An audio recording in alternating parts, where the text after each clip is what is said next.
ዮብ ዮጳዚዮኒየም መጽሐፈ ኢዮብም ላይ ያለ ነው። ወርቅ ነው፣ የጊዮን ወርቅ እንደማለት ነው። ኢት ማለት ኤት ጊፍት እንደ ስጦታ ነው። ያህ ደግሞ ያህዌ ወይም ያህዋ ህያው የሆነ አምላክ እንደማለት ነውና ለህያው ለሆነ አምላክ የቀረበ ስጦታ እንደማለት ኢትዮጵያ ማለት ቢጫ ወርቅ እንደማለት ነው። ሰምና ወርቅ ትርጉም አለው። አክቹአሊ ግዴታ ወርቁ ሰው ወይዶ መስጠቱ ሳይሆን የቅኔም ትርጉም አለው። ሰምና ወርቅ እንደ ዝማሬ እንደ ዜማም ይገለጻልና ያ ኢትዮጵ የሚባለው ማንነት አንድ ያረገን ያስተቃቀፈን ማንነት ነው። እስከ ዛሬ ድረስ ያለው መንፈስ ነው። አባታችን ነው የሁሉም ብሔር ሳይለይ ማለት ነው። የመጣ የሚባል ብሔር የለም። ሁሉም አባቱ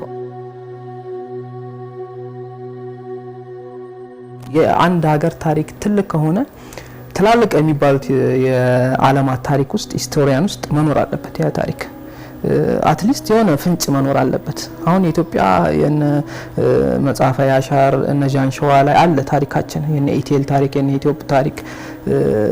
ግን አሁን የውጮቹ ዘግበውታል ወይ ግሪኮች፣ ፈረንሳዮች ዘግበውታል ወይ በሚለው ሳይ ብዙ መልስ እንግዲህ በጣም ጥልቅ ምርምር ያደረጉት ሎሬት ጸጋዬ ገብረመድህን ናቸው። ነፍሳቸውን ይማርናና የሳቸው መንገድ ላይ ሳይ ብዙ መልሶችን አገኘው። ከዛ በተጨማሪ ደግሞ የውጭ ሂስቶሪዎችን ሳነብ ለምሳሌ አሁን የእስያኤል ሚል ታሪክ አለ ኢትዮጵያ መጽሐፍ ላይ በሰፊው እንትን ያልኩት እስያኤል ወይም የአጼ ይባላል። እንትን ምንድነው የዓለምን አጋማሽ በላይ የገዛ ንጉስ ነው። ዲበሰው ነው ይባላል። ይሄውን በፊልም ሱፐርማን ምናምን እንደምንለው ማለት ነው። በታሪክ እውነተኛ የነበረ ሰው ነው። ከሰው ብቻ ሳይሆን ከአንበሶች ከተለያዩ አውሬዎች ከሚታገል ጀግና፣ በካህንነትም በጉልበትም የነበረ ንጉስ ነውና ተዘግቦ ቁጭ ብሏል። በመጽሐፍ አቃርቲሁ ይባላል የሱ ታሪክ ያለበት መጽሐፍና ዙልቀርነይን ወይም አቃርቲሁ ይባላል። ያንን አሁን ሳይ ህንድን ቻይናን ማም ገዝቷል ይላል የኛ ታሪክ። እውነትም ህንድን የገዛ ንጉስ ካለ የህንድ ሂስትሪ ውስጥ የሆነች ነገር ፍንጭ መኖር አለባት። እንደዛ አይነት ንጉስ እንደነበር የቻይና ሂስትሪ ውስጥ የሆነ ፍንጭ መገኘት አለበት ብዬ ነው ሰርች ማድረግ የጀመርኩትና የሚገርሙ ሪቪሌሽኖችን ያገኘሁት እስካሁን ድረስ ለምን አላወቅንም እስከምል ድረስ ማለት ነውና ባይገርም አሁን ለምሳሌ የህንድ ስልጣኔ መስራች ሂንድቂን ይባላል። የዚንግ ቂን ይሉታል። ዙልቀርነይን ነው የጥቁር ነው ከለሩ ራሱ ወይም ራማያና ይሉታልና ስዕሎቻቸው ላይ ራሱ ቅርጾቻቸው ጥቁር አድርገው ነው የሚስሉት። እና አይሜት የሂንዱ ስቶሪያኖች ሂንዶችም አግኝቼ ያናገርኳቸውና አክሴፕት አደረጉ። ይሄ ጥቁር ነው፣ እኛ እናውቃለን፣ ታሪካችን ነው ጥቁር ንጉስ እንደነበረ።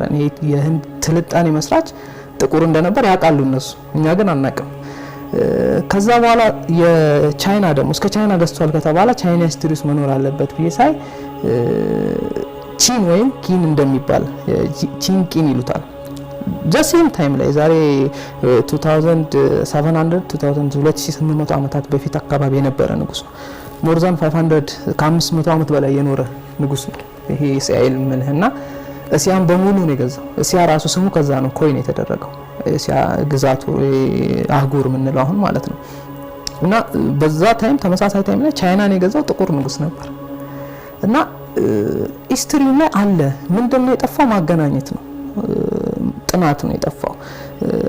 የኛ ሂስትሪ ተጽፎ ቁጭ ካለ ህንድ ውስጥ በተመሳሳይ ጥቁር ንጉስ ከገዛ፣ ቻይና ውስጥ ከገዛ፣ ተመሳሳይ ፒራሚዶች፣ ተመሳሳይ የአገዛዝ ስርዓቶች፣ ፍትህ ስርዓቶች፣ የካህናት የሃይማኖት መንገዶች በተመሳሳይ ጊዜ ከነበሩ የሰው ንጉስ አንድ ንጉስ ነው ማለት ነው። ይህም እስያኤል የሚባለው ወይም ዙልቀርነይን ወይም ራማያና ይሉታል። ኢቨን ትግራይ ውስጥ አሁን አለ ቦታ ላይ ራማሃያ የሚባል ንጉስ እንደገዛ ይናገራሉ። ውጭ ድረስ ሄዶ እንደገዛ የሚናገሩ አፈ ታሪኮች አሉ።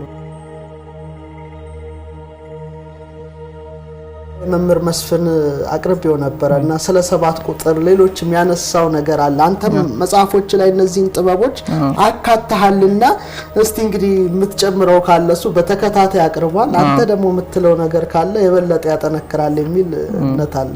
7 ቁጥር ያው የጥበብ ሁሉ ምንጭ ፈጣሪ ነው እግዚአብሔር ነውና የፍጥረት መሰረት 7 ቁጥር ነው። ያው 7 ሰማያት፣ 7 ምድር፣ 7 የእግዚአብሔር መናፍስት፣ 7 ሊቀ መላእክት እያል መቀጠል እንችላለን። 7 ቀን ውስጥ ነው የተፈጠረውና 7 ሚስጥር የእግዚአብሔር የመፍጠር ጥበብ ነው።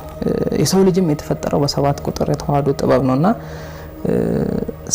ሰንበት መከበሩ ራሱ ያ ነው። ሰብ የተባለበት የሰው ልጅ ራሱ ሰብ የተባለበት ሚስጥር ያ ነው።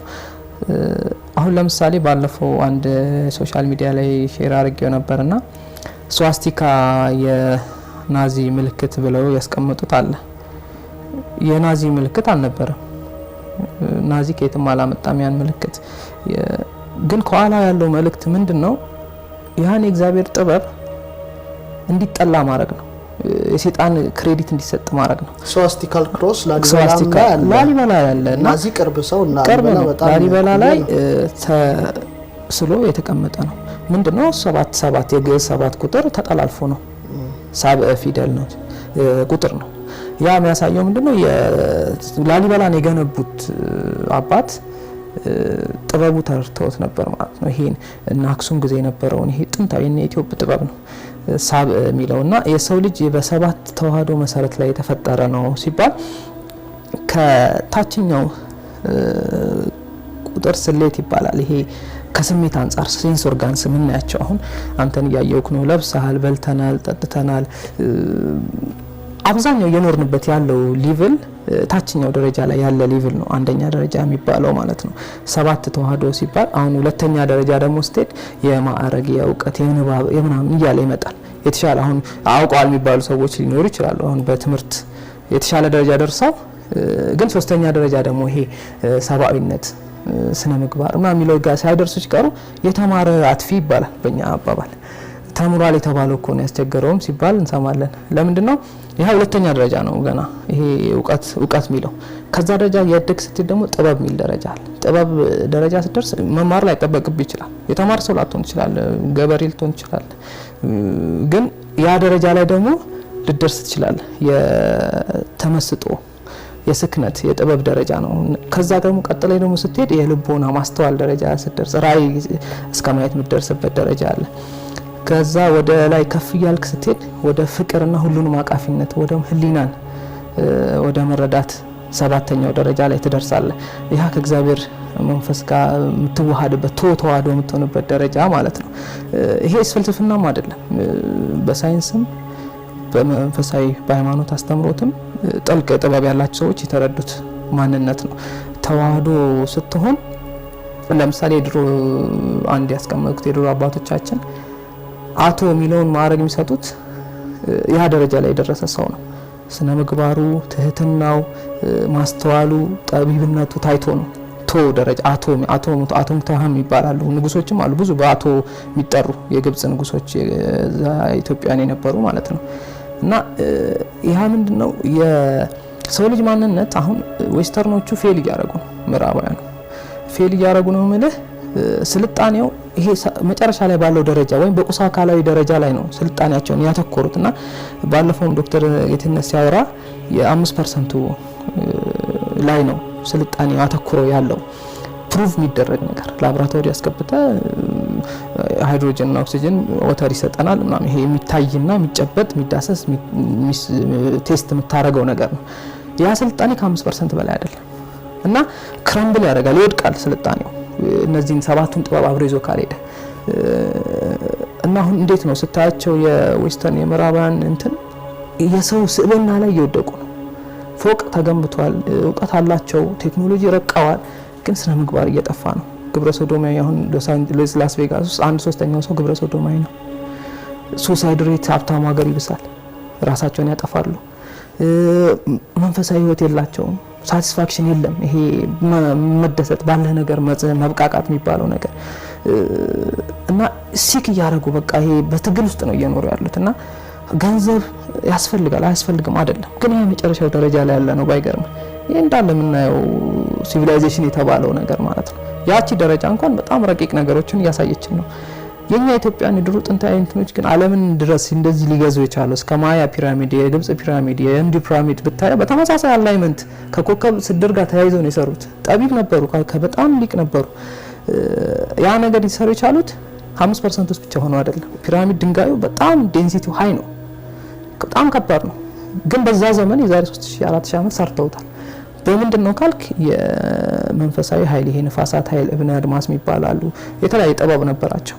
በዛ ኃይል 95% ገብተው ይሰሩ ነበር እና ይሰሩ ማለት የኢትዮጵያ ጥበብ በጣም እንደዚህ ርቆ ሄዶ ከነበረ እንግዳይ ስለሆንክ አንተ ነው የምታብራራው።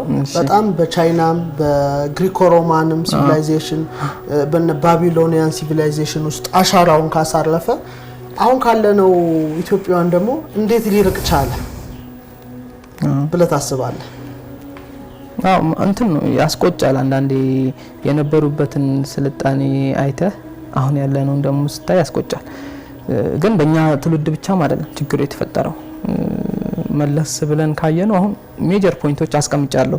ማን ነበረን፣ ለምን ካለንበት ዝቅ አለን እና እንዴት እንመለስ የሚለው አንድ አባ ገዳ አሉ እዛ ላይ ምክር የሚሰጡ።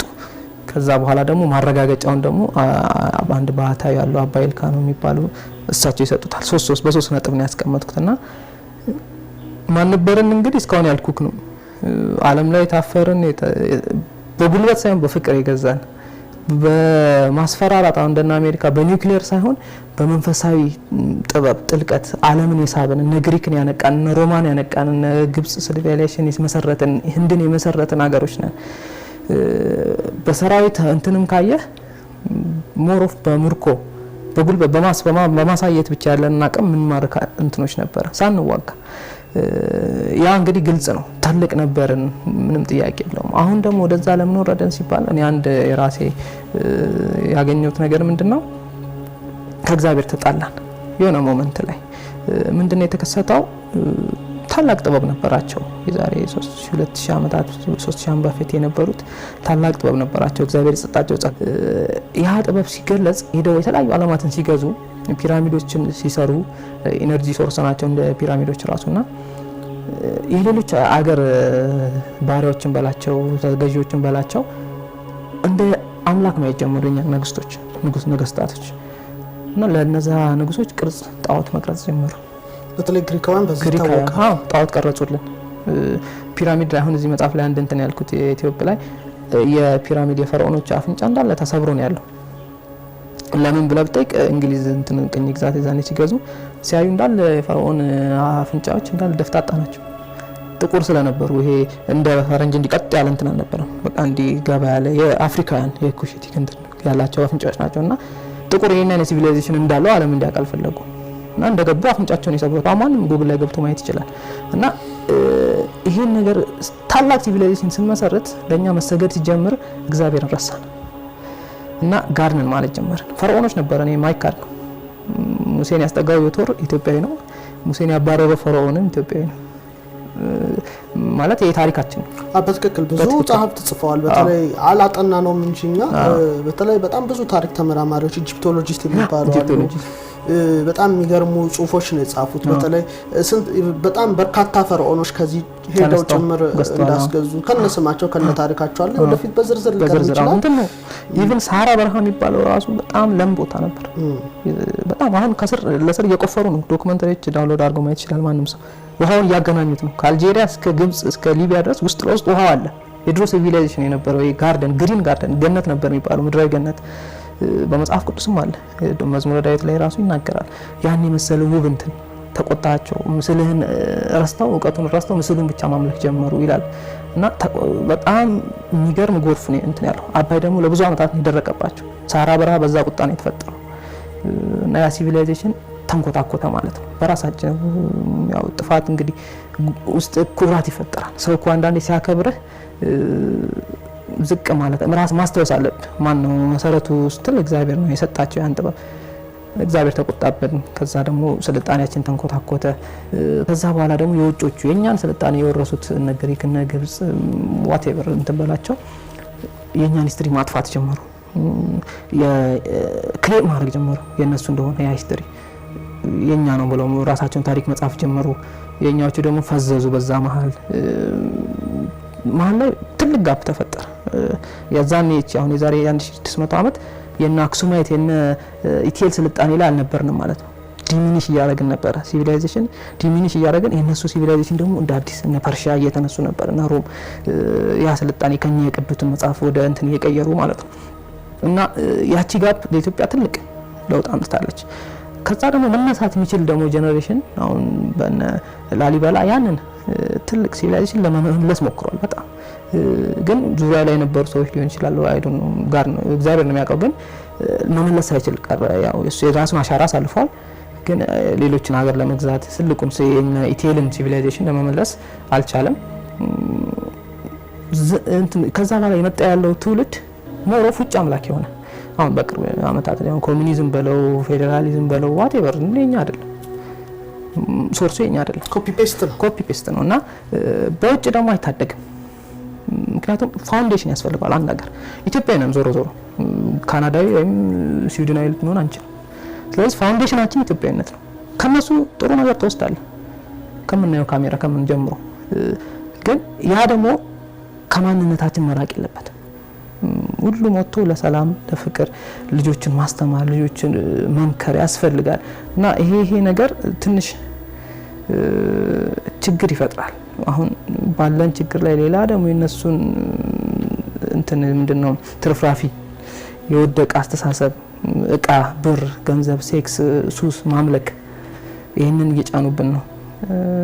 ያ ደግሞ ከዚህች ዓለም ብቻ አይደለም ዘላለማዊንም ያሳጣናልና መሰራት አለበት። በጣም ሁሉም አሁን መጨረሻው ጊዜ ነው። እንደ ኢትዮጵያዊ በሙሉ ቁጭ ማለት የምንችልበት ጊዜ አይደለም። መነሳት አለበት።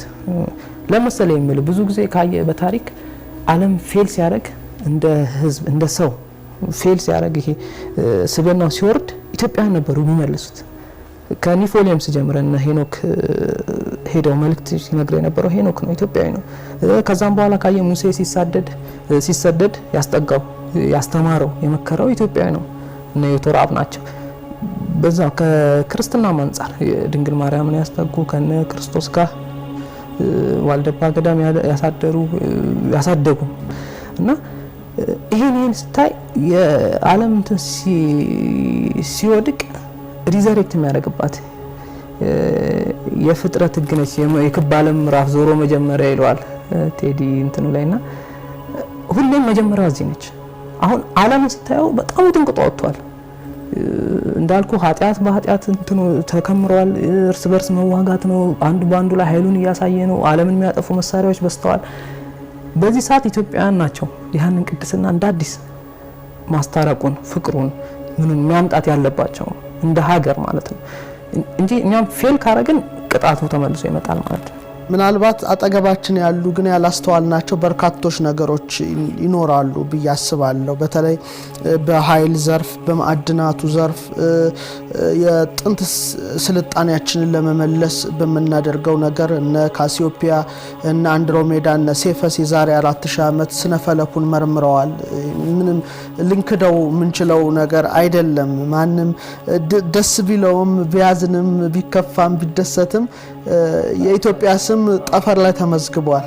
ምንም እንትን ነው የኛ መርሃ ግብር ራሱ ስም አንድሮሜዳ ስንል ፕሪንስ ኦፍ ኢትዮጵያ ተብሎ በጠፈር ላይ በሰማይ ላይ በናሳ መዝገብ ላይ እነ ካሲዮፒያ ኩዊን ኦፍ ኢትዮጵያ ሴፈስ ኪንግ ኦፍ ኢትዮጵያ። እንግዲህ ኢትዮጵያ ጠፈር ላይ ስሟ የተጻፈ ብቸኛ ሀገር ናት። እንግዲህ ከ88ቱ ኮንስታሌሽን ስብራተ ከዋክብት ውስጥ ብናየው በማዕድናት ዘርፍ እነ እብነ አድማስን የመሳሰለ ከባድ ኃይል ያላቸውን ማዕድናት አውጥተው ትልልቅ ስራ ይሰሩ የነበሩ በእርግጠኛነት ከመሬት በታችም ሊኖሩ የሚችሉ ብዙ ነገሮች እንዳሉ ይሰማኛል። በረሃ ውስጥ የሚኖሩ በርካታ የከበሩ ድንጋዮች ማዕድናት ከፍተኛ አይደለም ለአንድ ሀገር ለአህጉር ሊተርፉ የሚችሉ ሀብቶች ሊኖሩ ይችላሉ። ግን አይንና ቅንድብ አጠገብ ላጠገብ ሆኖ አለመተያየት ሊሆን ይችላል። በቅዱሱ መጽሐፍ ላይ እንግዲህ የኢትዮጵያ ቶጳዚዮን እየተባለ የኢትዮጵያ ማዕድን የከበረ እንደነበረ በብዛት ሰፍሮ ይገኛል። ወደ ሰሎሞንም ስጦታ የሄደለት 120 መክሊት ወርቅ የኢትዮጵያ ሉል ሽቱ ዝባድ ሁሉ ስጦታ እንደሄደለት ይነገራልና ኢትዮጵያ በዛ ዘመን በንግዱ የነበራትን እንዴት ሊገልጹት ይችላሉ? ምን አይነት ነገር ነግድ ነበረ? የማዕድን ክምችታችንስ ምን ያህል ነበረ? አሁንስ እነዛ ነገሮች አሉ ወይስ የሉም የሚለው እንዴት ይገልጹታል? ሰለሞን ስጦታ አይደለም፣ ስጦታ ሊሄድለት ይችላል። ግን ከኢትዮጵያ ወርቅ ያመርት ነበር፣ ይገብር ነበር ለኢትዮጵያ ንግስት ለኢትዮጵያ ከዛም በፊት ለነበረው ንጉስ ለአጋብስም ይገብር ነበር ወርቁን ለማውሰድ ግብር ይከፍል ነበር ገበያ እስከ ቬነስ ድረስ ተነግዳለች በባህር ላይ ኢትዮጵያ ሴቶች ናቸው ግን ያንን ስራ የሚሰሩት ወንዶቹ በጣም የከበሩ ናቸው ወደ ዕውቀትና ወደ ምርምር ውስጥ ነው የሚሄዱት ወንዶቹ ሴቶቹ ንግዱን ነበር የሚሰሩት ቅመማ ቅመም ሽቶ ለዚህ አዳኞቹ ግን የዝሆን ጥርስ ወንዶቹ ከዓለም እስከ ቻይና ትገናኝ ነበር ኢትዮጵያ ለምሳሌ ከዛንዚባር ቁርንፉድ ትወስዳለች የራሷ ናት ዛንዚባር እዚህ እንትን ውስጥ ናት አሁን ከኬንያ ቀጥላለች ሀገር እንደገና ከህንድ እርድ ትወስዳለች ቁርንፉድ ለእንትን ታመጣለች ለህንድ ትሰጣለች ቁርንፉድ ለቻይናም ትሰጣለች ኢትዮጵያ ህንድ የራሷ ስለሆነች እርድ ለቪየትናም ትሰጥና አልቴት ትወስዳለች ያቺ ንግስት በጣም ኃያል ንግስት ነበረችና እንደዚህ ስትየት እየነገደች የተስማማች በኋላ ግን ተለምና ገዢ ትሆን ነበር ህንድም ለምናት ነው ገዢ ሆነችው እንደው ምልክቶቹ አሉ እዛ የራሷን አስተዳዳሪ የራሷን ጦረኛ ከኑቢያ ወስዳ አስቀምጣ ገዢ አድርጋ አስተካክላ እርስ በርሳቸው እንዳይጋደሉ አድርጋ አገሩን ሰላም አርጋ ትመራ ነበር የኢትዮጵያ ንግስት ዓለምን የሚያነጋግር አክሱም ኤምፓየር በጣም ትልቅ ነው እንግዲህ በህግ ደረጃም ከኛ ብዙ ይወስዱ ነበር አሁን የሐሙራቢ ህጎች እነዚህ ሁሉ ከኢትዮጵያ የተቀዱ ናቸው የኢቲኤል ናቸው ይዟቸው የገባው ብዙ ይማሩ ነበር ከመልከ ጸዲቅ ህግና ስርዓት አምልኮት ሁሉ ከጌራ ላይ ይማሩ ነበር Going back to the history,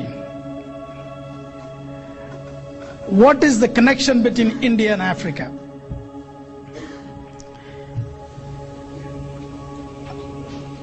I think by now probably a lot of people know because I've asked that question several times that India used to be called long time ago Eastern Ethiopia.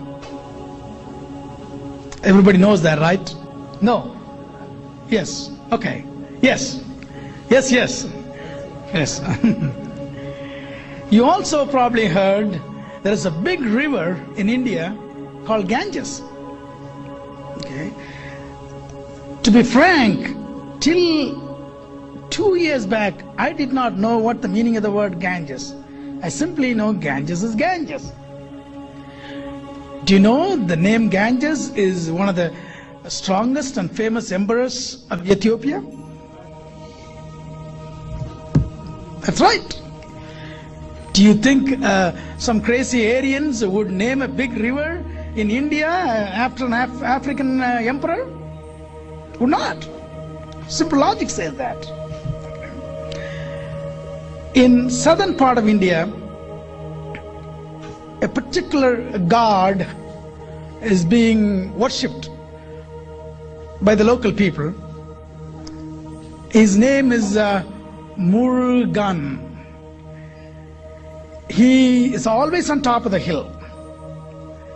And you go back to Eastern Africa, even today, but more than 25 tribals worship a god which is on the hill. His name is Murungu. And obviously there's no connection between these two people over 7,000, 8,000, 10,000 years. So I'm trying to bridge the gap. There is a distinct and clear connection between the ancient India and the ancient Africa. And that is where I want to go back to the Indus Valley civilization. I think most of you would have heard that or maybe would have studied in school, which is as ancient as the Egypt Nile Valley civilization. Okay. I want to confess that I am not a historian. I'm not an archaeologist, a sociologist. I'm good-for-nothing engineer. Okay, so I'm not trying to go into the details, archaeological details. I will leave that to Brother Runoko Rashidi when he comes next. But the original inhabitants or the original creators of the Indus Valley civilization, which is also called Mohenjo-daro and Harappa, or Harappan civilization, was created by the black man. People came from Africa. About 7,000 BC, which is 9,000 years back, maybe even earlier than that. They brought agriculture, they domesticated most of the animals, they were highly civilized, they had 2-story buildings, sanitation systems, sewage system, they had a built-in screening system in the sewage, so the solids would not block the liquid passage. They had chutes, so they can drop the garbage from the upper level to lower levels. They had individual wells. They had courtyards. Highly civilized conditions they were living. They're very peaceful agricultural people. ጥሩ ምናልባት ከዚህ በመነሳት ብዙ በሆኑ የሬኔሳንስ ጸሐፊያን የፕሌቶ አትላንቲስ ወይም ሰላማዊቷ ኢትዮጵያ ፒስፉል ኢትዮጵያ ናት ብለዋል። ለምሳሌ ያህል ፍራንሲስ ቤከን ኒው አትላንቲስ ብሎ የጻፈውን እና እነ ቶማስ ሙር በ1516 ላይ ኢትዮጵያ ብሎ የጻፈውን መጽሐፍ ማንበብ ይቻላል። በጽሁፋቸው ላይ ፕሌቶ አትላንቲስ ያላት ኢትዮጵያ ስትሆን በምጣኔ ሀብት፣ በአስተዳደር፣ በፍትህ፣ በእኩልነት የነበረባት መልካም ሀገር መሆኗን ገልጸዋል። በጽርህ ኢዩቶፕስ ማለት መልካም ቦታ ማለት እንደሆነም ይታወቃል። በጣም የሚገርም ጉዳይ ነው። እንግዲህ አትላንቲስን ሲያነሱ ያቺ ፍትርት የሰፈነባት መልካም አስተዳደር ያላት ሀገር ኢትዮጵያ ፒስፉል ኢትዮጵያ ሰላማዊ ኢትዮጵያ ብለው ነው የጠቀሱት እነ ቶማስ ሙር አይ ቲንክ ዶክተር መስከረም ለቺሳ ኢትዮጵያ ብላ ቶማስ ሙርን መጽሐፍ እንደተረጎመች አስታውሳለሁ። እንግዲህ ልብ ብለን ስናስተውለው አትላንቲስን የሬኔሳንስ ጸሐፍት ኢትዮጵያ መልካም ያማረ ቦታ የሚሏት ሀገር ስያሜ ኢትዮጵያ ከሚለው ጋራ ራሱ በቃላት ደረጃ በእጅጉ የተቀራረበ መሆኑን ማንም ሰው በቀላሉ የሚያውቀው ይመስለኛል። ሰፋ አድርገን ካየነው ደግሞ መልክዓ ምድሯ አየሯ በጣም ተስማሚ የሆነች ሀገር ላይ ነው ያለ ነው። በአጠራር ራሱ ይኸውልህ እነ ቶማስ ሙር ኢትዮጵያ ነው ያሉት፣ ዩቶፖስ መልካም ነው ያሉት። ጦቢያ እንል የለ እንዴ? ኢትዮጵያን እኮ ጦቢያ እንላለን እኛ ራሱ። ጦብ ቃሉ የግዕዝ ቃል ነው። ብዙዎች ሰዎች እንትን አይሉትም እንጂ ቃሉ የግዕዝ ቃል ነው። ጠወበ ይሉታል ኪዳነ ወልድ ክፍሌ እና አስጌጥ አሳመረ ማለት ነው። ለምሳሌ ወሬ እግዚአብሔር ከመሰናይ እግዚአብሔር ሰናይ እንደሆነ አየ የሚለውን አንዳንዶች ሲጽፉ ወሬ እግዚአብሔር ከመጦብ እግዚአብሔር ጦብ እንደሆነ አየ ማለት ከመጦብ ከመሰናይ ማለት መልካም እንደሆነ አየ የሚል ፍቺ ነው የሰጡትና ኢትዮጵያ ማለት ጦቢያ ማለት ነው። ጦቢያ ማለት ደግሞ በግዕዝ ቋንቋ መልካም ሀገር ማለት ነው እና የሂብሩም እንደዛው ነው። እስቲ በተመሳሳይ መልኩ ጦቢት የሚለው የዕብራይስጡ ስም ትርጉሙ ሰናይ መልካም ማለት እንደሆነ ይታወቃል። ግሪኮች ቶፖስ ኢትዮጵያን ጦብ፣ እስራኤሎችም በዕብራይስጥ ቋንቋቸው ጦቢያ ይላሉ። የሁሉም ትርጉም አንድ ነው፣ መልካም ማለት ነው። የሚገርም እኮ ነው። ይሄን ራሱ በጣም በቋንቋ ስንተነትን የምናውቀው እውነት ነውና አሁን ወደ እኔ ልምጣ። ይሄ የምሁራኑ ገለጻ እንዳለ ሆኖ አትላንቲክ ውቅያኖስ ውስጥ የኢትዮጵያ ግዛት የነበረች አትላንቲስ የምትባል ደሴት ሰጠመች ካሉ እስካሁን የጠቀስኳቸው ተመራማሪዎች፣ እኔ ደግሞ ዝም ብዬ ሳስበው እስከ ሚድ 19 ሴንቸሪ ድረስ እስከ 19ኛው መቶ ክፍለ ዘመን አጋማሽ እስከ ቅርብ ድረስ አትላንቲክ ውቅያኖስ እኮ የኢትዮጵያ ውቅያኖስ ተብሎ ነበር የሚጠራው። ጉግል ማድረግ እንችላለን። ካርታው ለተመልካቾቻችን ነው።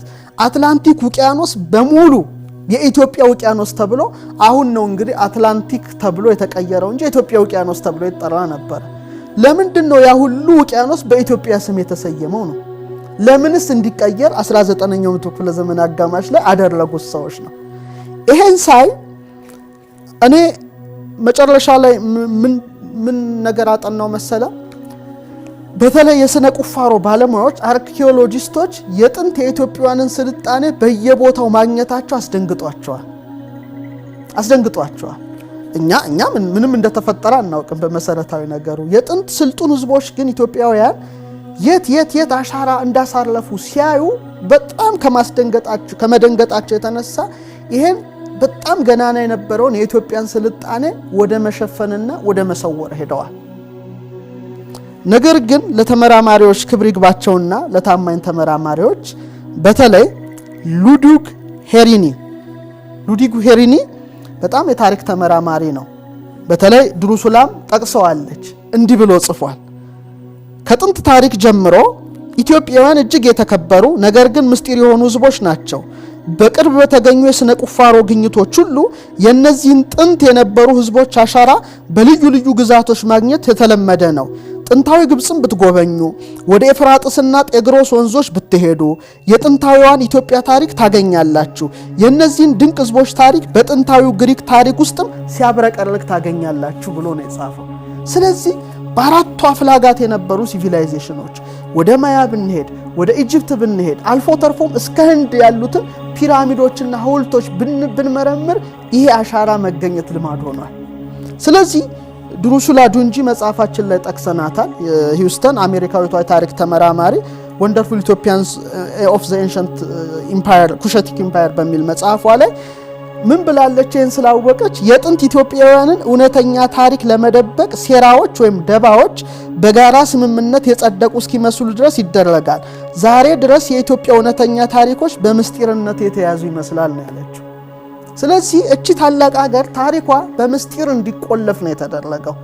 ስለዚህ ራሷ ምን ብላ መከረች? እናንተ ኢትዮጵያውያን ሆይ አንገታችሁን ቀና አድርጉ፣ ስለ እናንተ አባቶቻችሁና አያቶቻችሁ የጻፉትን መርምሩ፣ በእነርሱም ኩሩ ብላለች። ስለዚህ ለዘመናት ግን ራሳችን እንድንንቅ ስለኛ እንዳናውቅ ስለተደረግን በጣም ከፍተኛ ሴራ ነው ኢትዮጵያ ላይ የተደረገው። ስለተደረግን በጣም በቅርብና በተራ ነገሮች እንድንጨቃጨቅ አልማዙን ሳይሆን መዳቡን እንድናይ ስለተደረግን ራሱ ስለ ገናንነታችን ሲነገረን እንደነገጣለን እኮ። ህዝብ እኮ ይደነግጣል ይላል እኮ። ገና ስለ ራስ ሲነገር ከደነገጥክ በጣም ከፍተኛ ችግር ውስጥ ነው ያለነው ማለት ነው። ስለዚህ በዛም ሆነ በዚህ የማያዎች ሲቪላይዜሽን 2012 ላይ የሆነ ነገር ይመጣል ብሎ ትንቢት ተናግሯል። ማያዎች እነማን ናቸው? ምን ሰሩ? ከኛ ጋር ያላቸው ግንኙነት ይሄ ነው የሚለውን ጥናታዊ ጽሑፍ እኔ በተቻለኝ አቅም አይቼ አቅርብ ያለው። እስቲ እንግዲህ ስለ ማያ ካሌንደር ምትለው ካለ አሁን በተናገርኩት ላይ የምታክለው ካለ ምን ትንቢት ተናገሩ? አውሮፓውያን በተለይ ምዕራባውያን 2012ን እንዴት ጨነቃቸው? ይሄ 2012 እንዴት ተከሰተ የሚለውን ነገር ደግሞ እንወያየበታለን። ዶክተር ቀጥል። መልካም፣ የሚገርም ነገር ነው የማያ ጉዳይ። ምናልባት ማያ አማርኛ ነው እንግሊዝኛ ቋንቋ ነው? አሚን ማያ በእኛ ቋንቋ ማያ ይባላል። እንደውም ዶክተር የሚገርም አንድ ነገር እንገርም ወደፊት ለተመልካቾቻችን ልናቀርበው እንችላለን። ትንሽ ነገሮቹ ጠጠር ያሉ ይመጣሉ። ጥናቶች ምርምሮችን አንፈራም። ጥናትና ምርምር ሁሉ ጊዜ መቅረብ አለበት። የሚገርም ወደፊት ነው የምናቀርበው። አሁን እንደማናቀርበው ትንሽ ቆይተን አብስለን ነው የምናየው። የግዕዝ ጽሑፍ፣ የአማርኛ ጽሑፍ፣ የትግርኛ ጽሑፍ ቅድመ ልደተ ክርስቶስ እንደነበር ሰምተህ ታውቃለህ? እኛ ሰምተን አናውቅም። እየተባለ የነበረው ሌላ ጉዳይ ነው። አሁን ግን ኢጅፕት ላይ አንድ ምስጢራዊ አለት ተገኘ። ስለዚህ አለት ወደፊት እናቀርባለን። እያንዳንዱ አለት ላይ ለምሳሌ ሹሩባ የሚል ተጽፏል። ያውም በሂሮግሊፊክ እኮ ነው የሚለው። አይን የሚል ተጽፏል። በትግርኛም ጽቡቅ የሚል ተጽፏል። በግዕዝ ብዙ ነገር ተጽፏል። ይሄ ምነግርህ አሁን አይደለም፣ ከክርስቶስ ልደት በፊት ያ ምስጢራዊ የሆነ ድንጋይ የት ነው ያለው? አሁን እሱን ወደፊት ነው የምናቀርበው። እና አንተም የመጣበት ማያ ስትል የሚታይ ነገር ነው እና ይሄ ራሱ አንድ ፍንጭ ይሰጣል። በተለይ ብዙ የታሪክ ተመራማሪዎች ይህን ፕሮግራም የሚያዩ እንደገና ታሪካቸውን ሪቫይዝ እንዲያደርጉ ነው የምናደርጋቸው። በተለይ ያን ሄሮግሊፍ አቅርበን ከነ አለቱ ጭምር እንዴት እንደተጻፈ ከነ ኮዱ ጭምር የምናቀርበው ይሆናል። ይሄ ደግሞ እንደገና አንድ ታሪክ ክስተት ነው አንድሮሜዳ ላይ ልናቀርብ የምንችለው፣ ግን አሁን አናቀርብም። ትንሽ አሽተነው ነው የምናቀርበው። በጉጉት ግን እንዲጠብቁን እንጠይቃለን፣ በተለይ ታሪክ ላይ የሚያጠኑትን። አሁን ግን በጣም የሚገርም ነገር ነው። ማያ ስትል ራሱ ማያ መታያ መሆኑን እናውቃለን። ቀጥል። ምክንያቱም አንዳንድ ቅድም ጠቅሳቸዋል ኢትዮጵያውያን ከጻፉት መካከል አባ ተስፋ ስላሴ ሞገስ የተወሰነ ነገር ብሎ ስለነበረ ነው፣ ስለዚህ ስለ ማያ ማለት ነው። እኔ በተወሰነ ጊዜ አግኝቻቸው እንዲጠይቃቸው ነበረ አንድ ጉዳዮችን። ምክንያቱም ማያ የጥበብትና የሚስጥራት እውቀቶች ቁልፍ ነው ብለው ነው የሚያምኑት እሳቸው። እንደውም ተርጉሞታል። ማያ አይን ብለው ሁሉ ጽፈዋል መጽሐፋቸው ላይ። አንድ ገበያ ላይ ያለው አክቹአሊ ተወሰነ ጊዜ ገበያ ላይ ሁሉ ነበር። ማያ ሳውት ትርጉም ነው እንደውም እሳቸው የሰጡት። ማያ ምንድን ነው እሱ? አይን፣ ብሌን፣ መነጽር፣ መስታወት፣ መስኮት፣ ማንጣጠሪያ ምናምን እያሉ ማማ እያሉ ብዙ ትርጉም ሰጥተውታል። የአንድ ሌላ ሚስጥር እንዳለ የሚያመለክት ነገር ነው። ኢቭን አሜሪካኖች ራሳቸው የማያን ጥበብ ለመውሰድ ምንም ያልቆፈሩት ድንጋይ እንደሌለ እሳቸው እንደ ተጨማሪ እንትን ብለዋል። ኢቭን ስፔስ 1999 የሚል ሙቪ ራሱ ከዚህ ጋር የሚመለከት እንደሆነና አክተሯ ራሱ ጀስት ኢትዮጵያዊ ወክላ እሷ ብዙ አይነት ታሳያለች ይመስለኛል። ራሷን ላይ የመለዋወጥ እንትን ባህሪ ታሳያለች ይመስለኛል። ኮማንደር ምናምን የሚባሉ ያሉበት ገጸ ባህሪ ዩቲዩብ ላይ ያገኘት ተመልካቾች 1999 እና ያንን ባህሪ ልታሳይ የምትችለው ወይም እንደዚህ አይነት ባህሪ ሊገኝ የሚችለው በኢትዮጵያኖች ብቻ ነው የሚል ተጨማሪ አስተያየት ሰጥተዋል እሳቸው። ኢቨን ማያ የሚባል ጋዜጣ ሁሉ ጀምሮ ከዛ እንደቆመ ሁሉ እንትን ብለዋል። ጥንት አባቶች በተወሰነ መልኩ ሄደውበት ነበረ። ያው እንግዲህ አሁን አንተን እንዳነሳው አንዳንዴ የሚቆምበት ሁኔታ ይታያል በተለያየ ምክንያት ማለት ነው። ብዙ እንግዲህ አንዳንድ ኢትዮጵያ ነገሮች እንዳይነሱ ብዙ ምክንያቶች ሊፈጠሩ ይችላሉ። አክቹአሊ ያ ነገር ሊኖር ይችላል። እንግዲህ ማያ ስትል ያው በመጽሐፋችን ላይ በተወሰነ መልኩ ጠቅሰናል። በነገራችን ላይ ኢትዮጵያ ሲቪላይዜሽን እንዴት አድርጎ ተስፋፍቶ እንደነበረ ሰሜን አሜሪካ ኮሎምበስ በፊት እንደነበረ በተለይ የመጀመሪያው ቻፕተር በብዛት ይህን ነገር ነበር ሲያወራ የነበረው። ታችም ሚሶ አሜሪካን ድረስ ይሄድ እንደነበረ በተወሰነ መልኩ አውርተን ነበረ። ይሄ የጥንት ስልጣኔን በተመለከታችኋል። አሁንም እንዳልከው ራሱን የቻለ ትልቅ አጀንዳ ነው የሚሆነው። ምክንያቱም ሰፊ ነው። ብዙ የሚነገሩ ነገሮች አሉት። የተዳፈኑ ግን ብዙ የሚነገሩ ነገሮች አሉ። እሱን አይ ሆፕ ወደፊት የምናወራው ይመስለኛል።